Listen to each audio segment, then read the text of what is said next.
Hello, my name is Hassan Sorrells, and this is the Leadership Lessons from the Great Books podcast shorts.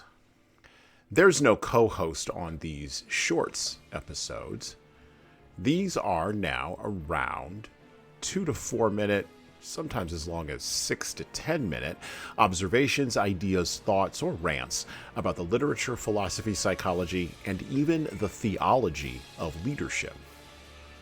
Because listening to me talk about leadership for now around 2 to 4 minutes is still better than reading and trying to understand yet another business book.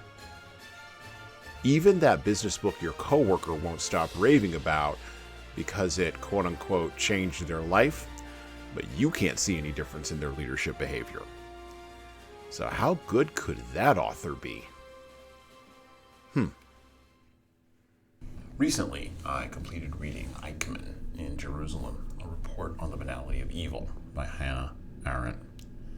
This book is a collection of the articles Ms. Arendt wrote during the 1960 trial of Adolf Eichmann in Jerusalem for his actions as a member of the SS during the Holocaust and his contributions to the genocide of the final solution. During the 2 years that this trial took place, Arendt attempted to determine the facts of the case from going to Jerusalem in person and from the court transcripts released during and after the trial. In subsequent years, Arendt's approach to Eichmann's trial and what such a trial reveals about both the perpetrator of evil and the victims of such evil has been, to say the least, controversial. You can read about all of that, though, on Wikipedia if you want to. One of the more disturbing facts of the Eichmann trial is the least commented upon. Adolf Eichmann was engaged in acts that would lead to the murder of Jewish people in the Reich and everywhere else, and yet he gave no more thought to the committing of these acts than a person would give to making toast in the morning for breakfast. Thus the subtitle, A Report on the Banality of Evil. This is the part that was shocking to people of higher public moral character in the 1950s and 1960s, and yet it fails to shock us here in the early 21st century.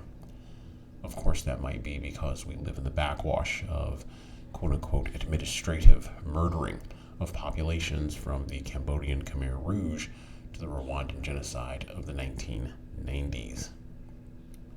The fact that we fail to be shocked is shocking in and of itself, but it is also a sign that a corner of morality has been turned.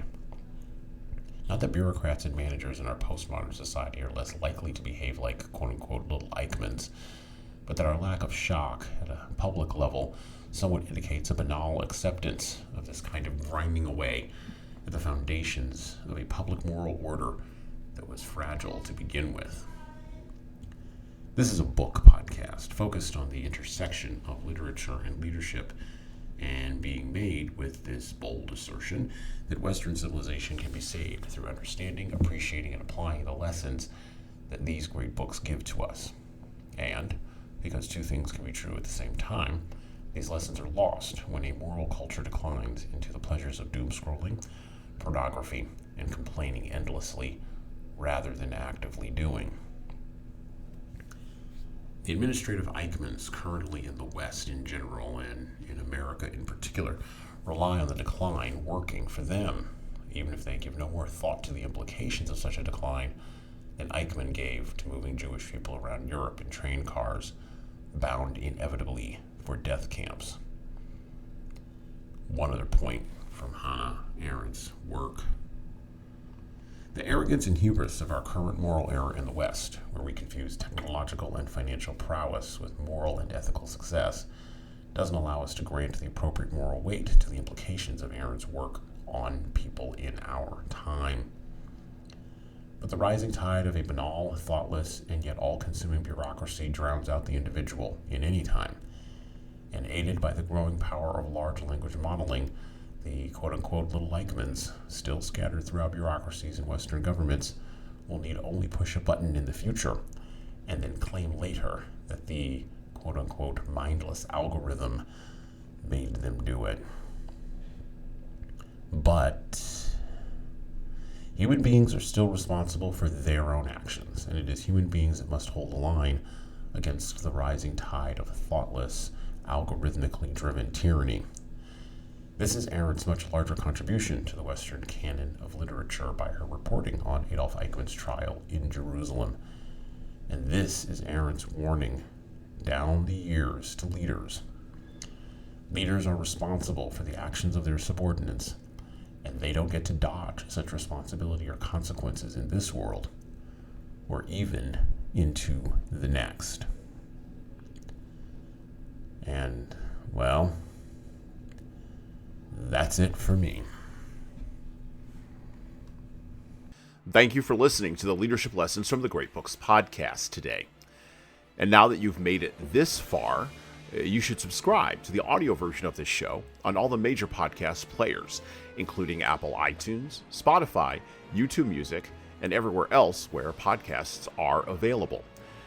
There's also a video version of our podcast on our YouTube channel. Like and subscribe to the video version of this podcast on the Leadership Toolbox channel on YouTube. Just search for Leadership Toolbox and hit the subscribe button there on YouTube. And while you're doing that, leave a 5-star review if you like what we're doing here on Apple, Spotify, and YouTube. Just go below the player and hit 5 stars. We need those reviews to grow, and it's the easiest way to help grow this show. And tell all your friends, of course, in leadership. By the way, if you don't like what we're doing here, well, you can always listen to another leadership show. There are several other good ones out there. At least that's what I've heard. All right. Well, that's it for me.